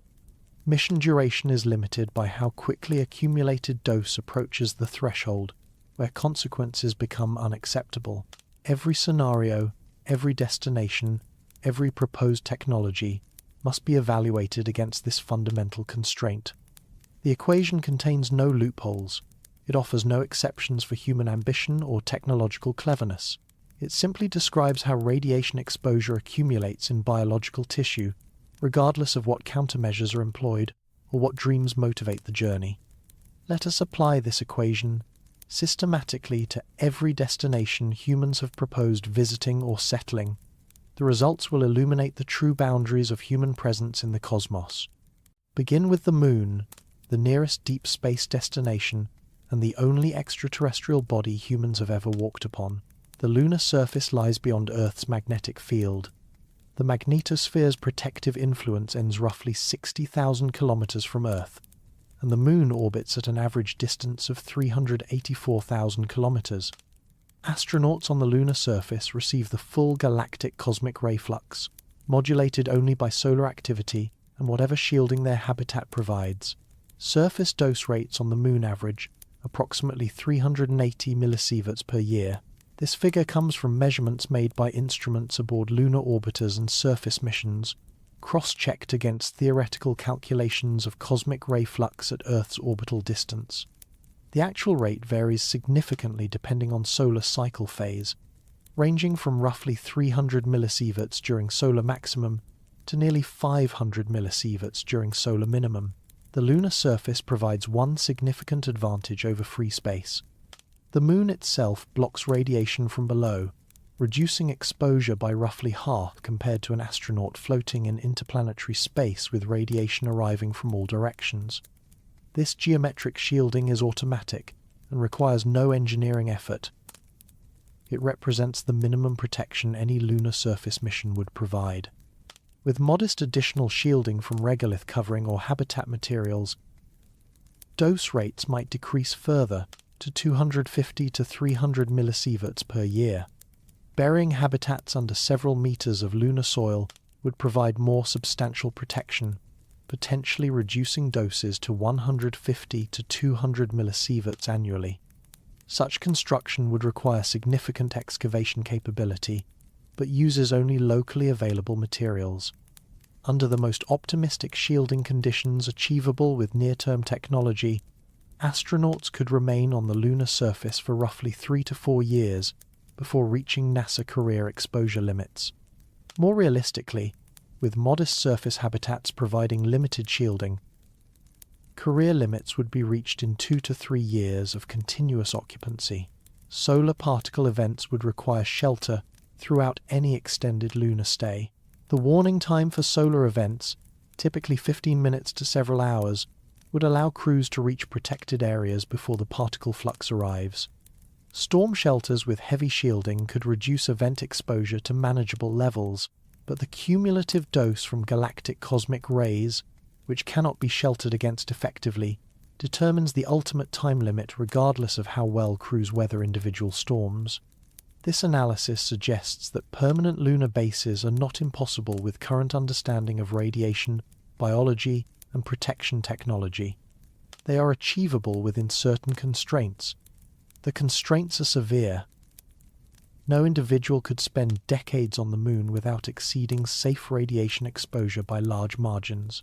Crew rotation would be mandatory, with each astronaut contributing perhaps 2 to 4 years of lunar service before returning to Earth permanently. Each returning crew member would carry elevated cancer risk, accumulated cardiovascular damage, and whatever cognitive effects their exposure produced. The Moon represents the best-case scenario for sustained deep space human presence, close enough for rapid resupply and emergency return, with transit times measured in days rather than months. accessible with propulsion technology that has been demonstrated and refined over decades. Surface materials available for shielding construction without launching mass from Earth.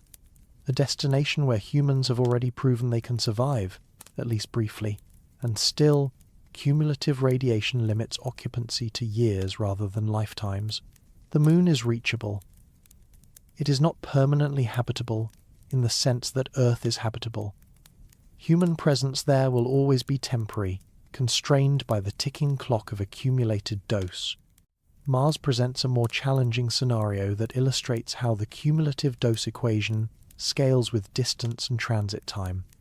The transit to Mars takes roughly 9 months each way, with conventional chemical propulsion.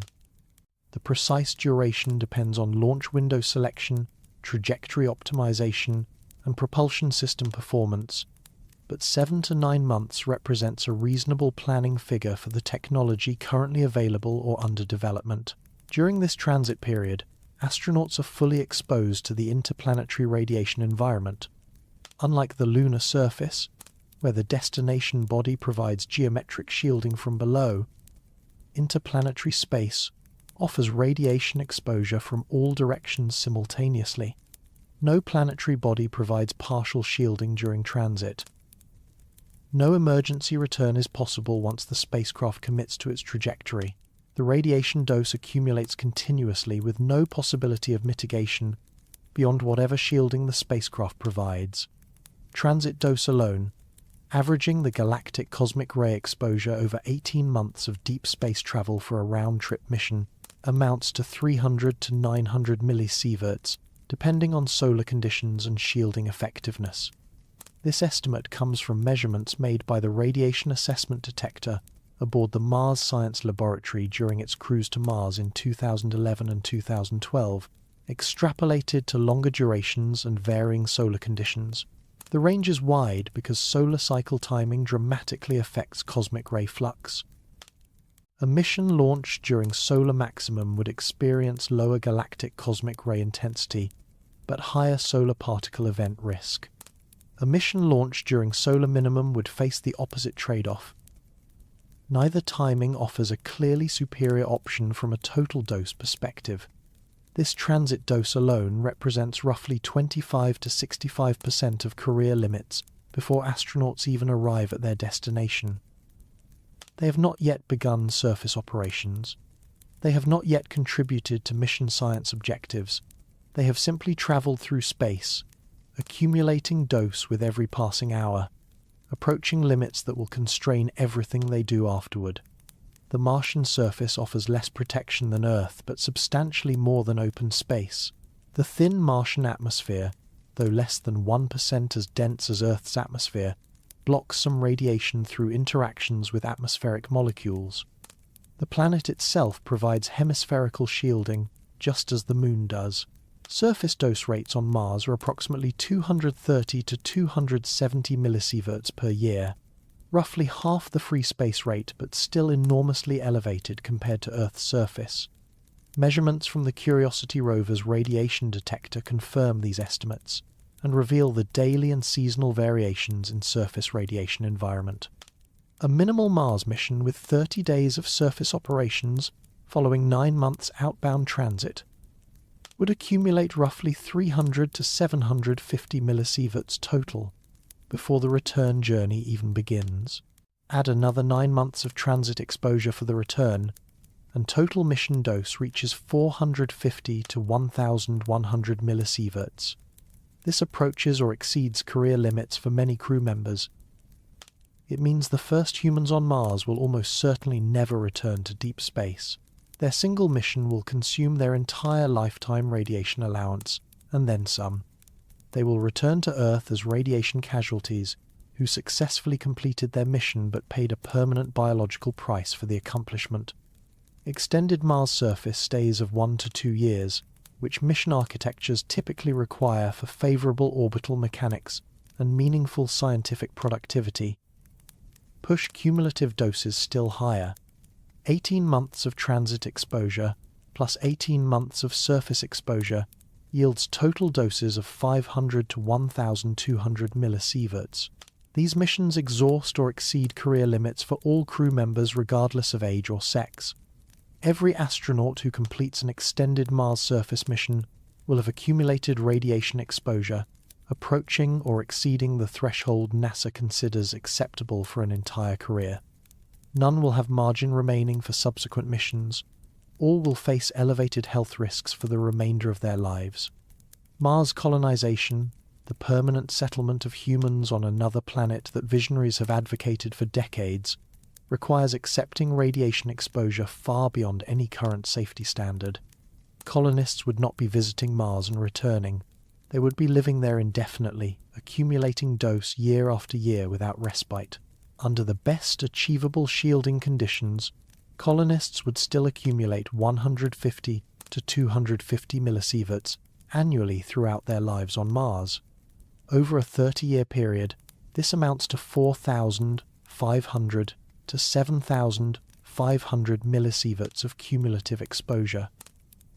Over a normal human lifespan, doses would exceed 10,000 millisieverts. These are not theoretical concerns. They translate directly to health outcomes. Cancer rates among Mars colonists would be dramatically elevated compared to Earth populations. The linear no-threshold model predicts excess cancer mortality of roughly 5% per 1,000 millisieverts. A colonist accumulating 5,000 millisieverts of lifetime exposure would face approximately 25% additional probability of dying from radiation-induced cancer beyond their baseline cancer risk. Cognitive function would progressively decline as heavy ion damage accumulated in neural tissue. The effects documented in animal studies, memory impairment, reduced motivation, increased anxiety, slower decision-making, would manifest in human colonists over years of continuous exposure. The founding generation might retain adequate function. Their children and grandchildren would show progressively worse outcomes. Cardiovascular systems would age prematurely as radiation damage accumulated in blood vessel walls. Heart disease and stroke rates would exceed Earth populations by substantial margins. Life expectancy on Mars would be shorter than life expectancy on Earth, even accounting for other hazards of the Martian environment. Some advocates argue that these risks are acceptable for pioneers willing to sacrifice their health for human expansion beyond Earth. They invoke historical analogies to explorers who face dangers and early death to open new frontiers. They suggest that sufficiently motivated volunteers could consent to radiation risks that would be unacceptable for ordinary astronauts. But the risks extend beyond the pioneers themselves. This is where the ethical implications become most troubling. Children born on Mars would begin accumulating radiation dose from their first breath. Unlike adult colonists who arrive with fully developed organ systems, children would experience radiation exposure during critical developmental periods when tissues are most vulnerable. Developing brains are far more radiosensitive than adult brains. Neurogenesis occurs rapidly during childhood, creating new neurons that heavy ion radiation would damage or destroy. Cognitive development would occur under constant radiation bombardment that animal studies suggest impairs learning, memory, and emotional regulation. Developing immune systems, cardiovascular systems, and reproductive systems would all experience elevated damage rates compared to adult tissues. Cancer risk models suggest that childhood radiation exposure carries higher lifetime risk per unit dose than adult exposure, because children have more years during which radiation-induced cancers can develop. The first generation born on Mars would face lifetime cancer risks far exceeding their parents. Their neurological development would be compromised by an environment their brains did not evolve to tolerate. Their life expectancy would be shorter than their parents, who at least began life on Earth with undamaged tissues, and their children would face the same hazards, compounded by whatever genetic damage their parents' germ cells accumulated before conception. The multi-generational consequences of permanent Mars settlement extend beyond individual health outcomes to population-level effects that could threaten the viability of any colony attempting to sustain itself across generations. Our future generations, who cannot consent, being condemned to shortened lives and elevated disease rates so that their ancestors could fulfill a dream of planetary expansion? This question has no easy answer, but it cannot be avoided by those who advocate permanent Mars colonies. The radiation environment is not a problem that future technology will solve for children born before that technology exists. Destinations beyond Mars face even starker limitations that close the door on human presence entirely. The asteroid belt lies roughly 2.5 to 4 astronomical units from the Sun, requiring transit times of 18 months to several years with current propulsion technology. Mining operations or scientific stations in the belt would expose personnel to continuous galactic cosmic ray flux with no nearby planetary body, providing even partial shielding. Asteroid surface operations would offer minimal protection. Most asteroids are too small to provide significant geometric shielding. Their surfaces are exposed to radiation from nearly all directions, just as interplanetary space is. Burying habitats beneath asteroid regolith might provide some protection, but the engineering requirements for excavating and constructing such facilities on low-gravity bodies remain formidable. Cumulative doses for asteroid belt operations would exceed Mars mission doses substantially due to longer transit times and reduced surface shielding options. Career limits would be exhausted during outbound transit alone for most realistic mission architectures. The asteroid belt is accessible to robotic probes but not to humans under any credible near-term scenario. Jupiter's moons present particular challenges that go beyond galactic cosmic ray exposure. The Jovian system is bathed in intense radiation from Jupiter's powerful magnetic field, the strongest planetary magnetic field in the solar system. Jupiter's magnetosphere traps charged particles from the solar wind and accelerates them to tremendous energies. These trapped particles create radiation belts far more intense than Earth's Van Allen belts. Europa, the most scientifically compelling target in the outer solar system, due to its subsurface ocean and potential for harboring life, orbits within these intense radiation belts. Surface radiation doses at Europa reach several thousand millisieverts per day for unshielded surfaces. Even with heavy shielding, astronauts attempting surface operations at Europa would accumulate lethal doses within weeks. Ganymede and Callisto orbit farther from Jupiter in regions of lower radiation intensity. They represent somewhat more accessible targets from a radiation perspective, but transit times to the Jovian system exceed 3 years with current technology. Astronauts would accumulate career-ending doses simply traveling to Jupiter, regardless of what they did after arrival. The outer solar system offers no refuge from galactic cosmic rays and requires mission durations measured in decades. Saturn orbits at roughly 10 astronomical units from the Sun. Uranus orbits at 20 astronomical units. Neptune orbits at 30 astronomical units. Transit times to these destinations using any demonstrated propulsion technology span years to decades. No human could survive the transit to Saturn or beyond under any credible mission architecture. The cumulative radiation dose would be fatal long before arrival.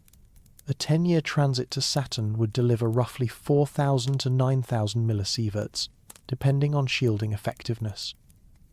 This dose range spans from severe chronic exposure to acute lethal exposure.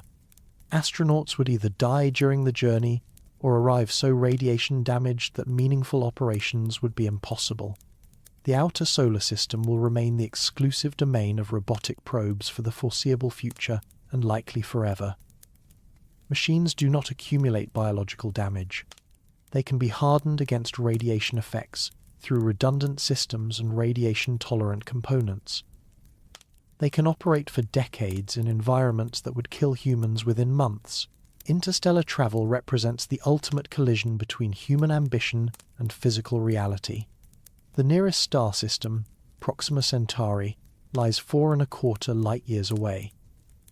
This distance exceeds the distance to the Moon by a factor of roughly 100 million. It exceeds the distance to Mars at closest approach by a factor of roughly 7,000. The scale is almost incomprehensible, yet it represents the closest possible destination beyond our solar system. At 1% of the speed of light, an extraordinarily ambitious velocity target, far exceeding any demonstrated spacecraft capability. Transit time to Proxima Centauri would exceed 400 years. At 10% light speed, a velocity requiring propulsion technologies that remain entirely theoretical, the journey would take roughly 43 years.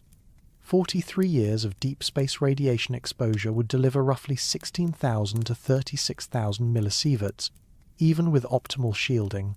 The lower bound assumes best-case shielding performance throughout the journey. The upper bound reflects more realistic shielding limitations for a spacecraft that must also carry propulsion systems, life support, and crew provisions. Both bounds represent fatal doses. The lower bound would cause severe chronic radiation syndrome with progressive organ failure over the journey's duration. The upper bound would cause acute radiation syndrome within the first decade of travel, killing crew members long before the halfway point.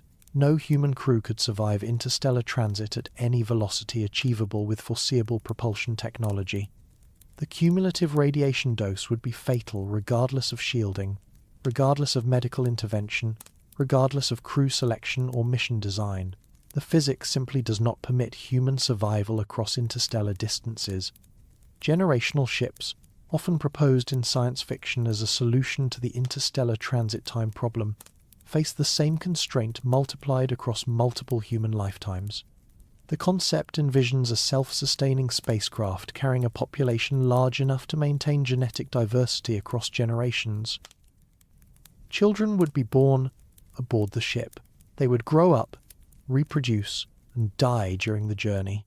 Their descendants, generations hence, would arrive at the destination star system.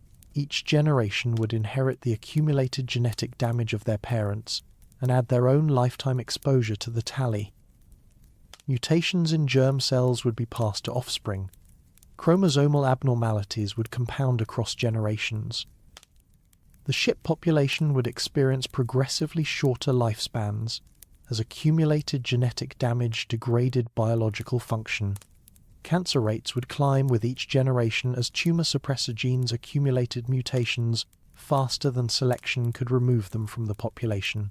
Cognitive function would decline as neural development occurred under constant radiation bombardment generation after generation. Fertility would decrease as reproductive tissues accumulated damage faster than repair mechanisms could compensate. By the time a generational ship reached even the nearest star, its population might be so damaged that establishing a viable colony would be impossible. The founders who departed Earth would condemn their descendants to lives of progressive biological deterioration aboard a vessel traveling toward a destination that healthy humans might never reach. Suspended animation or cryogenic preservation does not solve the radiation problem because radiation damage occurs regardless of metabolic state. A frozen astronaut accumulates dose just as a conscious astronaut does. The particles passing through frozen tissue cause the same ionizations they would cause in living tissue. DNA breaks form in frozen cells just as they form in metabolically active cells. The molecular damage is identical whether the cell is functioning or preserved. The only difference is that frozen cells cannot repair damage as it accumulates.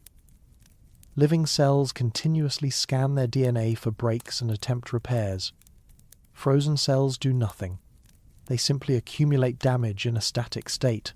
When suspended astronauts are revived, they will face the biological consequences of every particle that traversed their tissues during preservation.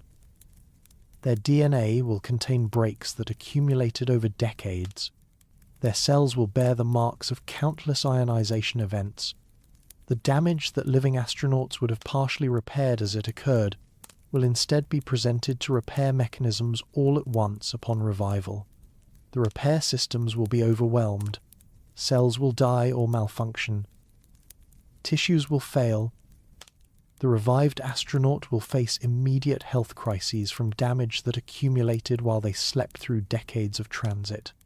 Suspended animation does not pause the accumulation of radiation dose. It merely delays the reckoning until revival. This systematic examination of every proposed destination leads to an inescapable conclusion. There is no technological solution that eliminates cumulative radiation dose as the fundamental limit on human survival in deep space. Faster propulsion reduces transit time but cannot eliminate the radiation accumulated during travel. Even instantaneous transit, if such a thing were possible, would not help astronauts who must spend extended periods at destinations that lack Earth's protective magnetic field. Better shielding reduces dose rates, but cannot reduce them to safe levels for indefinite exposure. The physics of nuclear fragmentation ensures that some radiation penetrates any practical shield. The galactic cosmic ray flux ensures that this penetrating radiation accumulates continuously. Medical interventions mitigate damage, but cannot prevent the progressive accumulation that eventually overwhelms biological resilience. No drug prevents ionization. No therapy repairs all DNA breaks without error. No genetic modification eliminates radiation sensitivity without introducing other vulnerabilities. The universe itself imposes this limit through the physics of cosmic ray propagation and the biology of radiation damage to living tissue. Galactic cosmic rays are produced by supernova explosions and other violent cosmic events. They propagate throughout the galaxy, essentially forever, deflected by magnetic fields but never absorbed. They will continue filling interstellar and interplanetary space for as long as stars explode. Biological vulnerability to ionizing radiation results from the fundamental chemistry of life. DNA and proteins and lipid membranes are all subject to damage from ionizing radiation because they are all made of atoms that can be ionized. No conceivable alternative biochemistry eliminates this vulnerability. Any system capable of storing genetic information and carrying out metabolism will be vulnerable to radiation damage. These are not engineering problems awaiting clever solutions. They are fundamental constraints that operate regardless of human ingenuity or determination. The physics cannot be negotiated. The biology cannot be amended. What does this mean for human expansion into space? It means that Earth remains the only place in the known universe where humans can live healthy lives for normal human lifespans. Our planet's magnetic field and atmosphere provide protection that exists almost nowhere else. We evolved under this protection. Our biology assumes it. Without it, we sicken and die on timescales that preclude permanent habitation. Every departure from Earth's protection imposes a cost measured in accumulated radiation damage. That cost can be paid for short excursions. Astronauts can visit the Moon and return. They can transit to Mars and conduct surface operations. They can spend months or years in space, accepting the health consequences that follow. The cost becomes prohibitive for permanent settlement.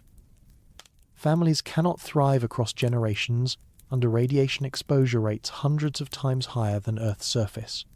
Children cannot develop normally under constant particle bombardment. Populations cannot sustain themselves when cancer rates climb and life expectancy falls with each generation.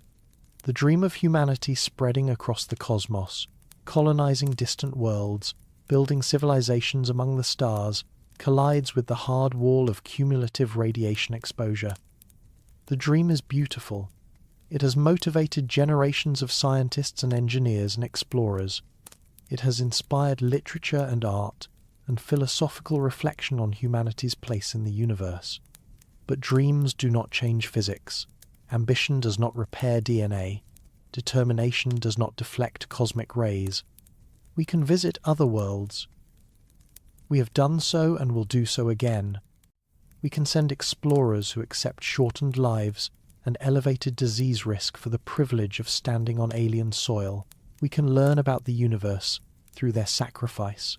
We cannot send families who will thrive across generations. We cannot establish civilizations that grow and develop without Earth's protection. We cannot escape our home world in any permanent sense. This is not a failure of human courage or creativity. The engineers who design spacecraft and the astronauts who fly them demonstrate extraordinary courage and creativity with every mission. The scientists who study radiation effects and seek countermeasures work at the boundaries of human knowledge. It is a confrontation with physical reality that no amount of determination can change. The same cosmic processes that created the heavy elements in our bodies, stellar explosions that scatter iron and carbon and oxygen across space, also create the galactic cosmic rays that limit where those bodies can survive. We are made of stardust. We are also constrained by the violence that created that dust. There is a profound irony in humanity's cosmic situation. We evolved on a planet protected by magnetic fields and atmosphere from the very radiation that permeates the rest of the cosmos. This protection was not designed for us. It arose from the same physical processes that created Earth's iron core and volatile inventory, but it shaped our biology fundamentally. We are creatures of the shield. We developed intelligence on this sheltered island. We developed science and technology and the ambition to understand our place in the universe. We looked up at the stars for millennia and wondered what lay beyond our world. And in doing so, we discovered that the cosmos is hostile to life in ways that cannot be overcome by the methods that brought us so far. Engineering and technology and determination carried us to the moon. They cannot carry us to the stars. The same curiosity that drives us outward reveals the limits that confine us. Perhaps future discoveries will change this picture. Physics sometimes surprises us with phenomena that overturn established understanding. New particles might be discovered that somehow shield against cosmic rays. New forces might be found that deflect radiation without the mass and power requirements of magnetic systems.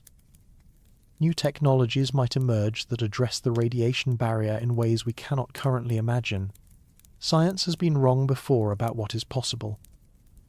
Things once considered impossible have become routine. Heavier than air flight seemed impossible until it was not. Nuclear energy seemed impossible until it was not. Space travel itself seemed impossible until rockets made it real. But science has also established limits that prove remarkably robust despite every attempt to circumvent them.